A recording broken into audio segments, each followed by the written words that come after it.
So today I'm going to be doing a kind of an analysis of the Great American Songbook along with Ivy Torbett and Isa Nazimek.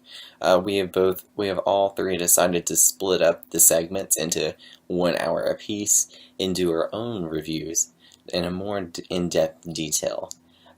In the beginning, we got to see how European influences and slavery influences have changed music throughout the history of America.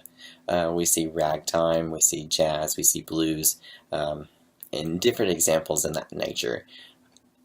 Now, it's interesting to see because it makes me consider literature. Literature reflects what the world is going through in current periods of time, and in a sense, music does the same as well. We see influences of emotion during a specific era of time and into music, and it's kind of intriguing to think of it in that kind of sense.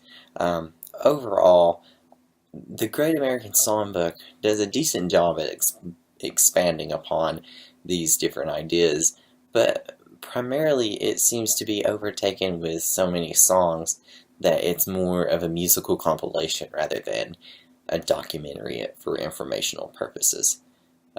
My suggestion would be is to provide a little bit more detail and more information upon historical events that may have influenced the music, the evolution of European into, and how slavery then came in, and then it influences into the blues and the pentatonic scale and the involvement of that. But overall, the Great American Songbook has done a fairly decent job at introducing these ideas, but we need something else to kind of further our perspectives and get a more in-depth detail view of music in America. That is all from my segment, and then we will move on to the next segment as well. Thank you.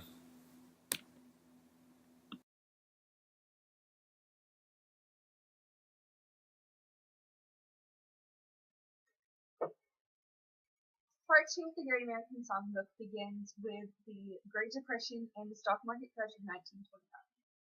Following the stock market crash, a lot of things in America changed, and the music industry was definitely one of them.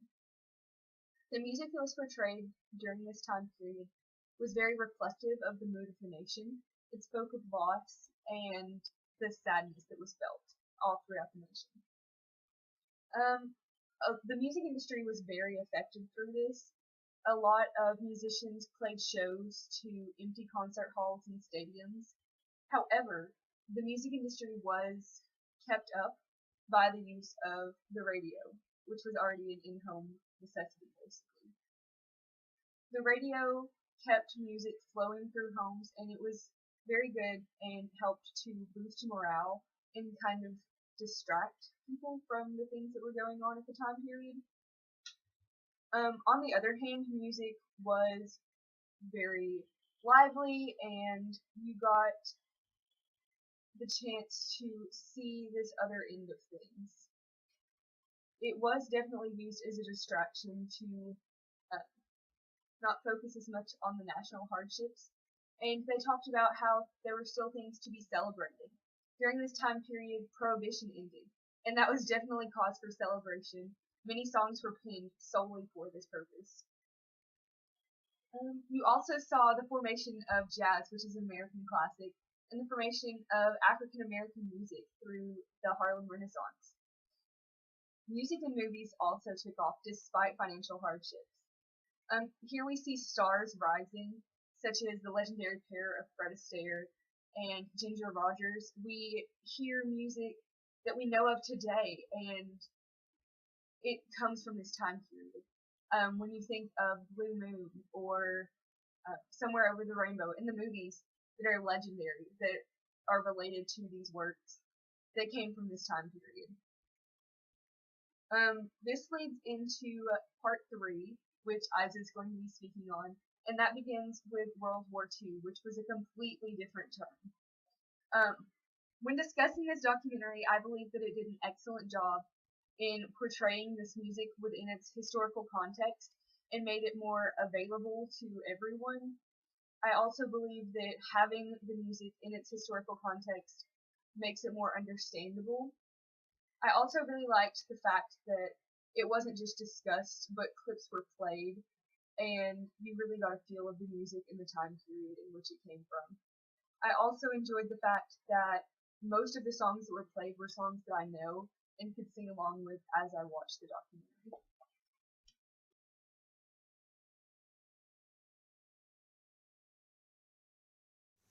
So I'm taking on part 3 of the Great American Songbook. In this segment, this last hour of the movie, it talks about the golden age of music.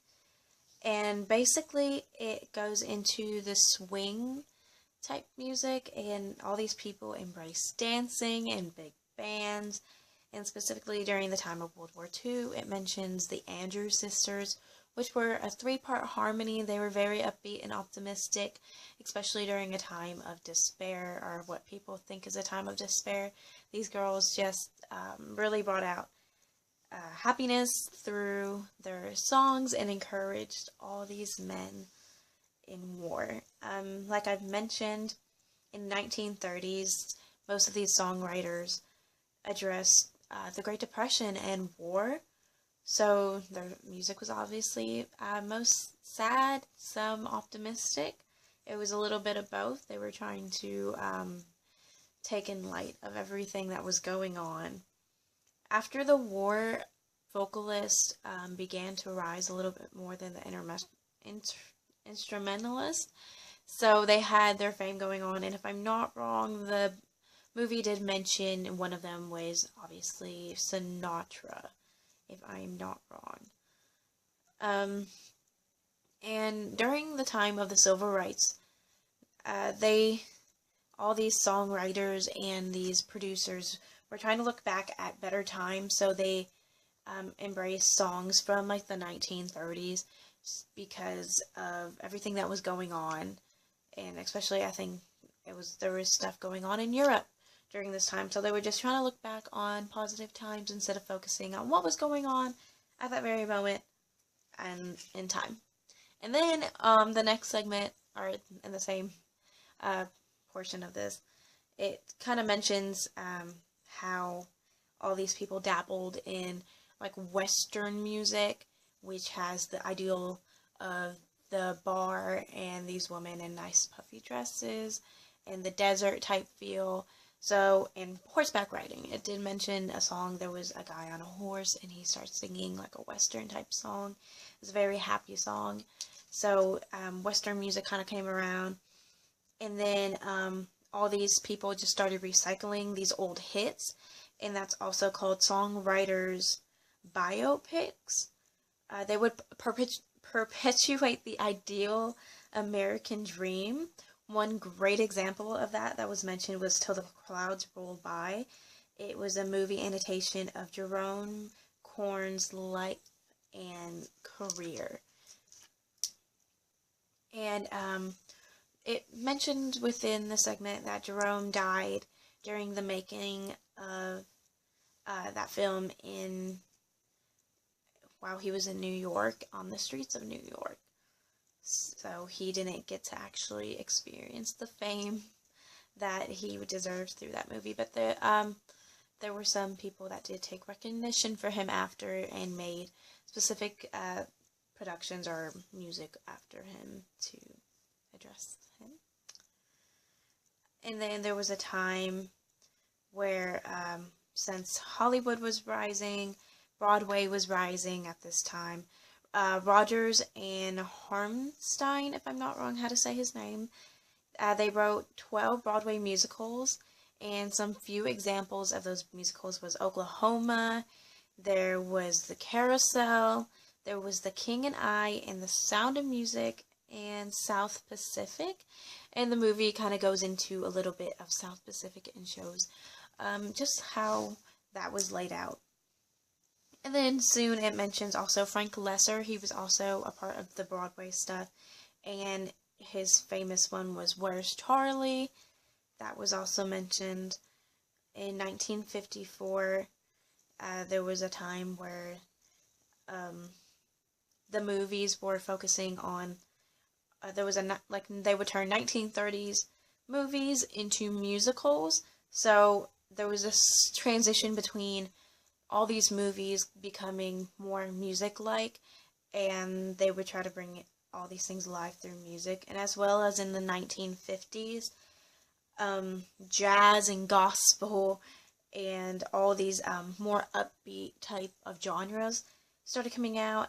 Obviously, Elvis Presley kind of being in this mix, and there was the movie mentioned one of the songs, Jailhouse Rock, which we're also singing in chamber choir, but it did mention Jailhouse Rock as one of the songs, and it actually played the song.